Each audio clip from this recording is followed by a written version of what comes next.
Every Father's Day I hear the same old story, but if fathers are so great, why don't they get any glory? I hear about their sons and the great things they've done, but the fathers of great men are quickly forgotten.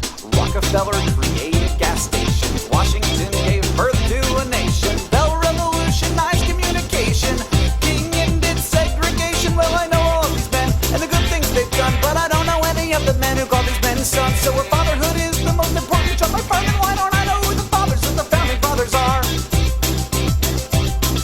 Well, I can only think of a couple of men who were famous but had dads who were awesomer than them. Just think about it for a minute or two and try to think of more than Jesus and Hank Williams Jr. And I'd be a fool if I didn't mention the dads who raised kids who happen not to be men. The great women of this world were once little girls and were polished by their fathers into powerful pearls. Earhart was the queen of aviation, Nightingale saved hospitalization, and Curie discovered radiation, and Tubman fought for emancipation. Well, I know all these women and the places they've been, but I don't even know the names of the men who fathered them. So if fatherhood is the most important job I find, then why don't I know who the fathers of the founding fathers are?